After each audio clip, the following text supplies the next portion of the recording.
தமிழக ஆர்சிபி ரசிகர்களோட அமோக ஆதரவோட இந்த RCB action planning video series வெற்றிகரமாக போய்கிட்டு இருக்குது. உங்களோட சப்போர்ட்டை நல்லா கொடுத்துக்கிட்டு இருந்துகிட்டு இருக்கீங்க.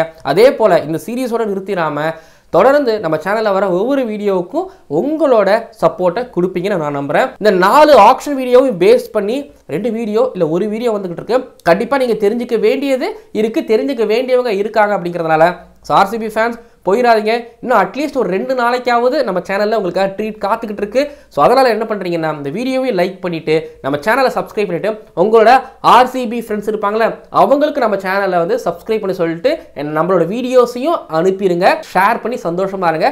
வீடியோக்குள்ளே போயிடலாம். ஜெயலலிதா லேடிஸ் அண்ட் ஜென்டில்மேன், இந்த IPL action 2025 RCB action planning video special cricket ஆனந்த ஆஸ்ட்ரோவிற்கு உங்களை வரவேற்கின்றேன். இது பார்ட் 4. இந்த பார்ட் 4ல என்னென்ன டிஸ்கஸ் பண்ணாங்க அப்படின்னா Liam Livingstone, Jitesh Sharma, Krunal Pandya, Romario Shepherd, Tim David almost வந்து அவங்கள spin attack, middle order, finisher இவங்களெல்லாம் நம்ம ஏன் பிக் பண்ணோம் அப்படிங்கிறத பற்றியும் அதுக்கு எப்படி அவங்க பிளான் போட்டாங்க அப்படிங்கிறத பற்றி தான் இந்த வீடியோவில் நீங்கள் பார்க்க போறீங்க. சூப்பரான ஒரு வீடியோ அந்த வீடியோ. அதே போல் நம்மளோட வீடியோவும் சூப்பராக இருக்குங்கிறதுல எந்த விதமான சந்தேகமும் கிடையாது. வீடியோட ஆரம்பத்திலே நம்பர் 5 பேட்டரை பற்றி, அதாவது லியம் லிவிங்ஸ்டன் பற்றி தான் ஆரம்பிக்கவே செஞ்சாங்க. உடனே தினேஷ் கார்த்திக் உள்ள வந்து இங்கே பாருங்க நம்பர் 5 அப்படிங்கிற ரோல் வந்து பார்த்தீங்க அப்படின்னா நீங்கள் நினைக்கிற மாதிரிலாம் கிடையாது. அந்த ரோல் வந்து திடீர்னு விக்கெட் கொலாப்ஸ் ஆகிடுச்சு அப்படின்னா டீமை மேலே எடுத்துகிட்டு போயிட்டு கரை சேர்க்க வேண்டிய ஒரு ரோலும் கூட.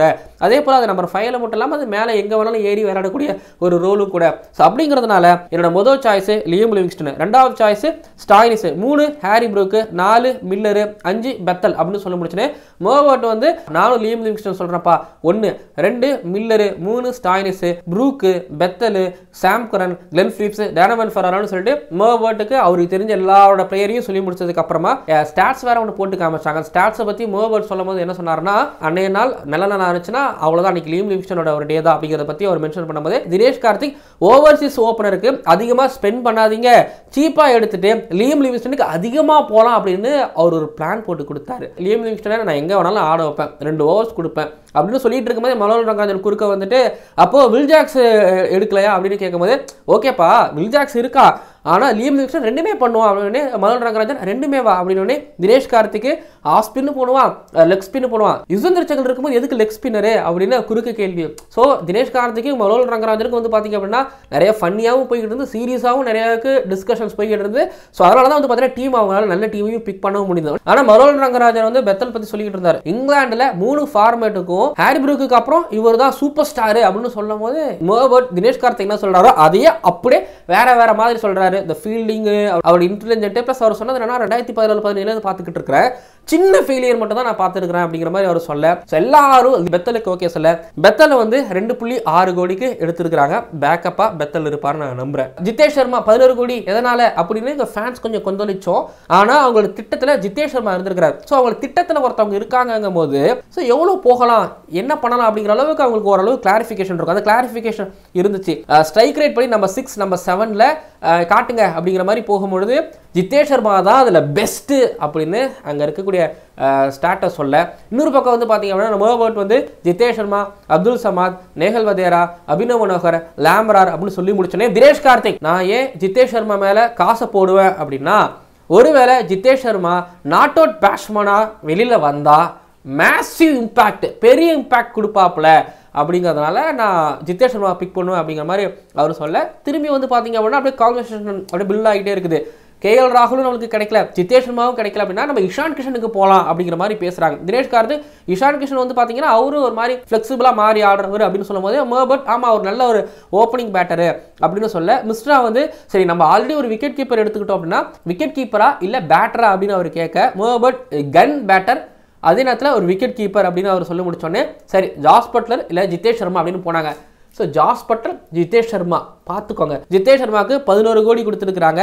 யோசிச்சு பாருங்களேன், அந்த நம்பர் 6 நம்பர் 7ல ஸ்ட்ரைக் ரேட் படி பார்த்தீங்கன்னா விக்கெட் கீப்பரில் அது மீன் இந்தியன் விக்கெட் கீப்பராக கூட இருக்கலாம். இந்தியன் விக்கெட் கீப்பரில் ஜிதேஷ் சர்மா நல்ல நம்பர்ஸ் வச்சிருக்காரு. அதாவது அந்த ஆப்ஷன் லிஸ்ட்டில் இருக்கிறவங்கள ஒன்று. அப்புறம் தினேஷ் கார்த்திக் சொன்ன பாயிண்ட் எனக்கு ரொம்ப பிடிச்சிருந்துச்சு. ஏன்னா ஜிதேஷ் சர்மா நிறைய தடவை பஞ்சாப் கிங்ஸ்க்கு வந்து பார்த்தீங்கன்னா ஒரு நாட் அவுட் பேட்டராக போகிறதுங்கிறத தாண்டி ஒரு 15 பால் 30 ரன் செம்ம இம்பாக்ட் ஏற்படுத்தி கொடுத்துட்டு போவார். ஸோ அப்படிப்பட்ட ஒரு ஜிதேஷ் சர்மா லாஸ்ட் சீசன் ஒரு மாதிரி ஆஃப் இந்தியாவிலே பெஞ்சில் இருந்தார். பட் இப்போ ஆர்சிபி கூப்பிட்டு வந்துருக்காங்கும் போது ஸோ என்னை பொறுத்த வரைக்கும் நல்ல ஒரு பிக்காக நான் பார்க்குறேன். டிம் டேவிட் பக்கம் போகும்பொழுது திரும்பவும் தினேஷ் கார்த்திக் தான். Tim David David, Romario shepherd யார் எடுக்கலாம், 2 பேருமே எடுக்கலாம்னு தினேஷ் கார்த்திக் அவருக்கு ஒரு நல்ல ஒரு பிளான் இருந்துச்சு. எல்லாருமே வந்து பார்த்தீங்கன்னா டிம் டேவிட் எடுக்கலாம்னு சொல்லி எல்லாரும் கிரீன் சிக்னல் கொடுத்துட்டாங்க. ஸோ டிம் டேவிட் தான் இங்கே எடுக்கணும்னு ஒரு பக்கம் பிளான் போயிட்டு இருக்கும்போது காசு நம்ம கிட்ட ரொம்ப அதிகமாக இருக்குதுன்னா வாங்கி போடுங்க டிம் டேவிடையும் ரொமாரியோ ஷெப்பர்ட்னு சொல்லிட்டு. எனக்கு தெரிஞ்சு டிம் டேவிட்டை எடுங்கன்னு ஒரு 3-4 தடவை தினேஷ் கார்த்திக் சொல்லிட்டாரு, ரொமாரியோ ஷெப்பர்ட் எடுங்கன்னு சொல்லிட்டு ஒரு 2 தடவை சொல்லிட்டாரு. ஸோ அவரோட விருப்பம் பொறுத்த வரைக்கும் டிம் டேவிடும் ரொமாரியோ ஷெப்பர்டும் இருக்கும் அவரோட ஆசை. டிம் டேவிட் சீரியஸ்லி இதுக்கு முன்னாடி ஆர்சிபிக்கு நல்லா ஆடினார், ஒரு மேட்ச் துபாயில் நல்லா ஆடினார் அகேன்ஸ்ட் சிஎஸ்கே நினைக்கிறேன், I'm not wrong. Tim David கூட ஒரு மாட்டுச்சுன்னு வைங்களேன், அதான் கடோத் கஜன் மாதிரி ஒரு மாதிரி கழட்டி கையில் கொடுத்துருவாரு. பட் பார்ப்போம், டிம் டேவிட் சின்ன சுவாமி ஒர்க் அவுட் ஆச்சுன்னா சூப்பராக இருக்கும் ஒரு பக்கம். அப்படின்னா அடுத்தது வந்து பார்த்தீங்க அப்படின்னா பேட்டிங் டெப்த்து பற்றி எனக்கு ஆர்சிபிக்கு பேட்டிங் டெப்த் அப்படிங்கிறது தேவை கிடையாது. ஆனால் அவங்க பேட்டிங் டெப்த்தை பற்றி பேசுகிறாங்க, அதுவும் 8வது இடத்துல வரக்கூடியவங்களும் பேட்டிங் பண்ணுற மாதிரி இருக்கணும்னு பேசுனாங்க. என்னடி சொல்கிற அப்படிங்கிற மாதிரி தான் எனக்கு இருந்துச்சு. ஆனால் அவங்களுக்கு அதுக்கான ஆள் அவங்களுக்கு சிக்கினாங்க. அதாவது அந்த பொசிஷனில் வர ஒரு லெஃப்ட் ஆர்ம் ஸ்பின்னர் வந்து 4 ஓவர் கம்ப்ளீட்டாக ஐபிஎல்ல 4 ஓவர் போட்டதுன்னா வந்து ரொம்ப கம்மியான நம்பர்ஸில் தான் இருக்கிறாங்க. அதில் ஒருத்தவர் இருக்கார், அவர் 4 ஓவரும் போட்டிருக்காரு, பேட்டிங் பண்ணியிருக்கிறாருன்னா அதில் ஒரே ஒருத்தர் யாருன்னா அது குருணால் பாண்டியா தான் அந்த ஆப்ஷன் லிஸ்ட்டில்.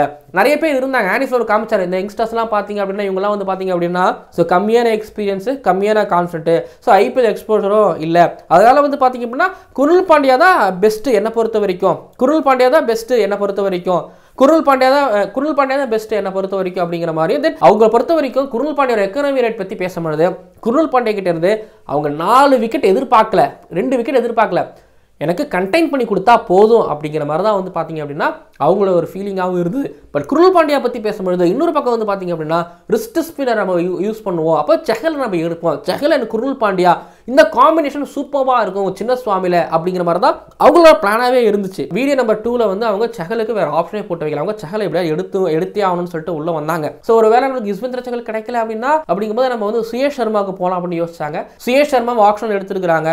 ஒருவேளை நம்மளுக்கு குருணால் பாண்டியா இல்லை அப்படின்னா நம்ம ஓவர்சீஸ் ஸ்பின்னருக்கு போவோமா அப்படிங்கிற மாதிரி பேசிக்கிட்டு இருக்கும்போது தினேஷ் கார்த்திக் இங்கே பாருங்க சுயேஷை பிக் பண்ணா 2 ஓவர் நான் குருணால்கிட்ட கொடுப்பேன், லீவ் லிவிங்ஸ்டன் கொடுப்பேன், அப்புறம் வில் ஜாக்ஸ் கிட்ட போகலாம். இப்படின்னு வந்து பார்த்தீங்க அப்படின்னா இந்த ஓவர்ஸ் வந்து ஸ்பிளிட் ஆகும் அப்படிங்கிறத பற்றி ஸோ தீர்க்கமாக பேசி முடிச்சாங்க. இந்த 4 வீடியோவில் வந்து பார்த்தீங்க அப்படின்னா சால்ட்டுக்கு மட்டும் தனி ஒரு வீடியோ. ஸோ சால்ட்டை எப்படி பிக் பண்ணாங்க, கீழே புவனேஸ்வர் குமார் எப்படி உள்ளே வந்தார், ஹேசல்வுட் உள்ளே எப்படி வந்தார், லீவ் லிவிங்ஸ்டன் எப்படி வந்தாங்க, ஜித்தேஷ் சர்மா எதனால, குருணால் பாண்டியா எதனால சொல்லிட்டு அந்த டீம் அவங்க 11s என்னங்கிறது நம்மளுக்கு ஆல்மோஸ்ட் ஓரளவுங்கிறத தாண்டி அக்யூரேட்டாக தெரிஞ்சிருச்சு. கடைசியாக ஒரு ஸ்லைடு போட்டாங்க. ஸோ அஸ்வினோட ஆப்ஷனுக்கு போயிட்டு வந்து நான் அதை தான் சொன்னேன். அந்த ஸ்லைடில் என்ன போட்டிருந்தாங்கன்னா உங்கள் கூட 9 டீம் காம்படிட் பண்ணுறாங்க. ஸோ பிளேயர்ஸ்களை எடுக்கும் பொழுது ஆக்ஷன் டைனாமிக்ஸ் வந்து பார்த்தீங்க அப்படின்னா அப்படியே 100% அப்படியே ஒர்க் அவுட் ஆகுது. உங்களோட பிளானும் உங்களோட எக்ஸிக்யூஷனும். நாங்கள் வந்து மெகா ஆக்ஷனில் வெங்கடேஷ் ஐயரையும் செஹலையும் மிஸ் பண்ணோம், ஆனால் நாங்கள் 90% அக்யூரேட்டாக எக்ஸலண்ட்டாக ஆடி இருக்கிறோம். இதுதான் ஆர்சிபியோட சரியான பவர்ஃபுல் அண்ட் யூத் எக்ஸ்பீரியன்ஸ் கலந்த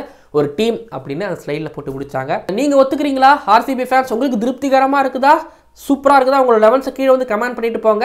அப்புறம் முக்கியமான விஷயம் சொல்கிறேன், பெத்தல் 1 டவுனில் ஆடுவார். பெத்தல் ஒரு வேளை 1 டவுனில் ஆடுறாருன்னா அவங்களுக்கு 2 ஃபாரின் ஃபாஸ்ட் பாலர் சேர்ந்து ஆடுறது அப்படிங்கிறது கட் ஆகும். செஹல், வெங்கடேஷ் ஐயர், நட்டு இவங்களாம் ஒரு 2 பேர் இல்லை, ஒருத்தவர் கிடச்சிருந்தாங்கன்னா வந்து பார்த்தீங்கன்னா ஸோ ஒரு மாதிரி இன்னும் ஒரு வேறு மாதிரியான ஒரு ஆர்சிபியா இந்த வருஷம் நீங்கள் பார்த்துருக்கலாம். பட் நல்ல டீம் எடுத்து கொடுத்துட்டாரு தினேஷ் கார்த்திக். முதல் ரங்காவது அவங்களோட ஐடியாக்களை கொடுத்துட்டாங்க. இப்போ பிளேயர்ஸ் தான் விளையாடணும். ஆர்சிபிக்கு ஒரு நல்ல டீம் அமைஞ்சிருக்கு. இதுக்கப்புறம் அவங்க ஃபீல்டில் காமிக்கிறதா என்ன பண்ணுறாங்க அப்படிங்கிறத பொறுத்து இருந்து பார்ப்போம். அண்ட் 4 வீடியோஸ், இந்த சீரீஸோட 4 வீடியோஸ் எப்படி இருந்தது அப்படிங்கிறத மறக்காம உங்களோட கருத்துக்களை பதிவு பண்ணுங்க.